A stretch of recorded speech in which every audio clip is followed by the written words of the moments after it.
Assalamualaikum warahmatullahi wabarakatuh. Perkenalkan, nama saya Aprilandi Limbanadi, saya dari kelas H1A. Baiklah, saya akan membacakan artikel, makalah, dan laporan penelitian. Artikel hasil penelitian. Hasil-hasil penelitian yang ditulis dalam bentuk artikel untuk kemudian diterbitkan dalam jurnal-jurnal memiliki kelebihan dibandingkan dengan yang ditulis dalam bentuk laporan teknis resmi. Laporan teknis resmi memang dituntut untuk berisi hal-hal yang menyeluruh dan lengkap, sehingga naskahnya cenderung tebal dan direproduksi dalam jumlah yang sangat terbatas. Dan akibat hanya kalangan yang sangat terbatas saja yang dapat membacanya. Sebaiknya, hasil penelitian yang ditulis dalam bentuk artikel biasanya dituntut untuk berisi hal yang penting-penting saja. Oleh karena setiap kali terbit, sebuah jurnal memuat beberapa artikel sehingga ruang yang tersedia untuk sebuah artikel terbatas. Jurnal yang diterbitkan oleh suatu fakultas akan dibaca sedikitnya oleh para dosen dan karyawan serta mahasiswa di fakultas tersebut, sehingga hasil penelitian yang ditulis dalam bentuk artikel di jurnal akan memiliki pembaca yang jauh lebih baik daripada laporan penelitian teknis resmi. Penulisan artikel menggunakan sistematika tanpa angka ataupun abjad sebagai berikut.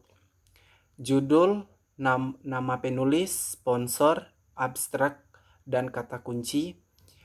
Pendahuluan, metode, hasil, pembahasan, kesimpulan dan saran, daftar rujukan. Artikel non-penelitian. Isi artikel non-penelitian mengacu kepada semua jenis artikel ilmiah yang bukan merupakan laporan hasil penelitian. Artikel yang termasuk kategori artikel non-penelitian antara lain berupa artikel yang menela suatu teori, konsep, atau prinsip, mengembangkan suatu model, mendeskripsikan fakta atau fenomena tertentu, menilai suatu produk, dan masih banyak jenis yang lain. Karena beragamnya jenis artikel ini, maka cara penyajiannya di dalam jurnal sangat bervariasi. Penulisan artikel menggunakan sistematika tanpa angka ataupun abjad. Sebuah artikel non-penelitian berisi hal-hal yang sangat esensial. Karena itu, biasanya jumlah halaman yang disediakan tidak banyak, antara 10 atau 20 halaman. Unsur pokok harus adalah dalam artikel non-penelitian dan sistematikanya adalah judul artikel, nama penulis, abstrak dan kata kunci, pendahuluan, bagian inti, penutup, daftar rujukan. Selanjutnya, makalah. Salah satu tujuan pokok penulisan makalah adalah untuk meyakinkan pembaca bahwa topik yang ditulis dengan dilengkapi penalaran logis dan pengorganisasian yang memang perlu diketahui dan diperhatikan. Makalah yang merupakan salah satu jenis karangan ilmiah. Secara umum, ciri makalah terletak pada sifat keilmiahannya. Artinya, sebagai karangan ilmiah, makalah memiliki sifat objektif, tidak memihak, berdasarkan fakta, sistematis, dan logis. Isi dan sistematika penulisnya sebagai berikut. Bagian awal, halaman sampul, daftar isi, daftar tabel dan gambar jika ada. Bagian inti, pendahuluan, latar belakang penulisan makalah, masalah atau topik pembahasan, tujuan penulisan makalah, teks utama, penutup. Bagian akhir, daftar rujukan, lampiran jika ada. Laporan penelitian kuantitatif. Laporan penelitian kuantitatif disajikan secara lugas, objektif, dan apa adanya. Isi pokoknya adalah apa yang diteliti, bagaimana penelitian dilakukan, hasil-hasil serta kesimpulan penelitian. Sistematiknya sebagai berikut. Bagian awal. Hal-hal yang termasuk dalam bagian awal adalah halaman sampul, halaman judul, abstrak, kata pengantar, daftar isi, daftar tabel, daftar gambar, daftar lampiran, daftar lainnya. Bagian inti, bab 1 pendahuluan. A. Latar belakang masalah. B. Rumusan masalah. C. Tujuan penelitian. D. Hipotesis penelitian jika ada. E. Kegunaan penelitian. F. Asumsi. G. Ruang lingkup dan keterbatasan penelitian. H. Definisi istilah atau definisi operasional. Bab 2. Kajian pustaka.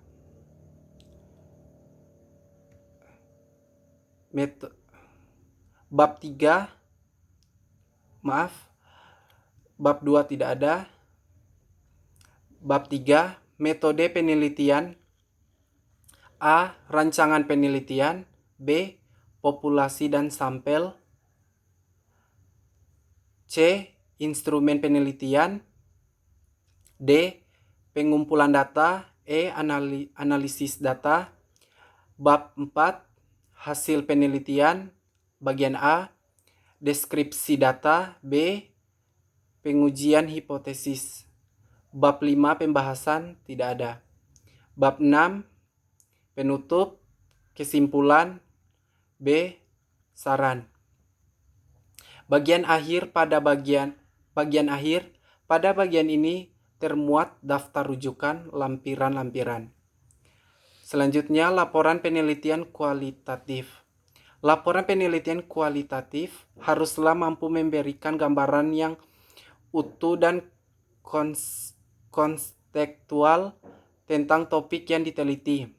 Terdapat 3 model format yang dapat digunakan dalam penulis laporan penelitian kualitatif, yaitu format tetap 1, format tetap 2, dan format bebas.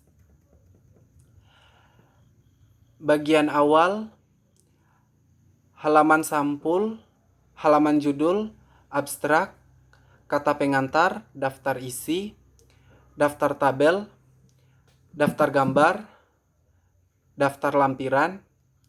Bagian inti, alternatif 1, format tetap 1, bab 1 pendahuluan. Konteks penelitian atau latar belakang. B. Fokus penelitian atau rumusan masalah. C. Tujuan penelitian. D. Landasan teori. E. Kegunaan penelitian. Bab 2. Metode penelitian. A. Pendekatan dan jenis penelitian. B. Kehadiran penelitian. C. Lokasi penelitian. D. Sumber data. E. Prosedur pengumpulan data. F. Analisis data. G. Pengecekan keabsahan temuan. H. Tahap-tahap penelitian. Bab 3. Paparan data dan temuan penelitian. Bab 4. Pembahasan. Bab 5. Penutup. Alternatif 2. Format tetap 2. Bab 1 pendahuluan. A. Konteks penelitian atau latar belakang. B. Fokus penelitian atau rumusan masalah. C. Tujuan penelitian. D. Kegunaan penelitian. Bab 2. Kajian pustaka. Bab 3. Metode penelitian. Bab 4. paparan data dan temuan penelitian. Bab 5 pembahasan, bab 6 penutup. Alternatif 3 format bebas. Bab 1 pendahuluan. A. Konteks penelitian atau latar belakang. B. Fokus penelitian atau rumusan masalah. C. Tujuan penelitian. D. Metode penelitian. E. Landasan teori. Bab 2. Bab ini dan seterusnya memuat hasil-hasil penelitian diperoleh, judul dan isi masing-masing bab disesuaikan dengan topik dan hasil penelitian, termasuk pembahasan. Bagian akhir, pada bagian ini memuat daftar rujukan dan lampiran-lampiran. Sekian dari saya. Wassalamualaikum warahmatullahi wabarakatuh.